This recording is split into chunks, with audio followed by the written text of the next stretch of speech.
मित्रहरू आज पनि फेरि म यो च्याउको भिडियो बनाउने अवसर पाएको छु। यो च्याउ चाहिँ साह्रै मजाले फलेको छ, उम्रिएको छ। यहाँनिर यो हाम्रो वरिपरि चाहिँ उम्रेकोले फलेको भन्ने चलन छ। मेरो पनि त्यो सुन्दर सुन्दर जिब्रो फलेको नै भन्न थालिसक्यो। यति धेरै च्याउ उम्रिएको छ यहाँनिर। अस्ति पनि एकचोटि बनाएको थिएँ भिडियो, आज पनि यहाँ बनाउँदैछु।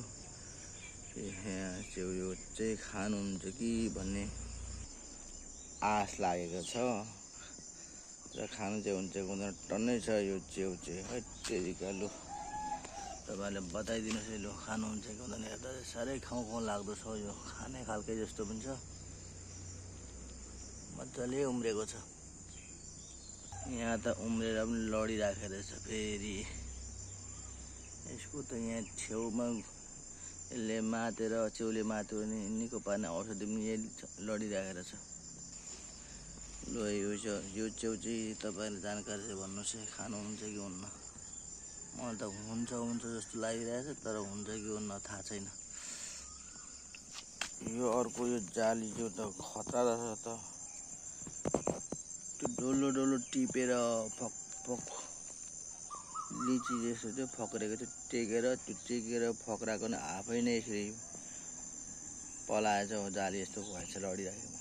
च्याउ डल्लो चाहिँ यसरी उठाएको र यसरी आफै फुटाइदिएको थियौँ, त्यो पनि आफै पो फक्रेछ यसरी यति दामी गरी जाली जस्तो भएर। त्यसो गरेको बोक्रा माथि रहेछ। यो जालीमा त दामी नेट जस्तै पो देखिँदो रहेछ। नभए त टाउकोमा अलिकति हुन्थ्यो, टुप्पामा छैन, केही जाली मात्रै छ। यसरी टाउकोमा हुन्थ्यो, यो टाउकोमा छ कि अलिअलि कालो, तर मुनि जाली छ। त्यो पुरै त्यो पिल्साइदिएको लिची जस्तो पिल्साइदिएको त जाली जस्तो त्यो मात्रै छ, टाउको छैन। च्याउहरू यहाँनिर च्याउ कस्तो खाने कि नखाने भन्ने के उम्रेको छ। ल च्याउको भिडियो बनाइयो आज पनि फेरि।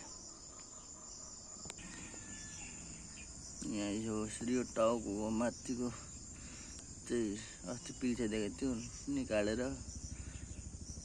त्यो आफै लडिराखेको, आफै त्यो टाउको माथिको झरेर जाली जस्तो मात्रै फुलेको थियो अघि मासतिर चाहिँ।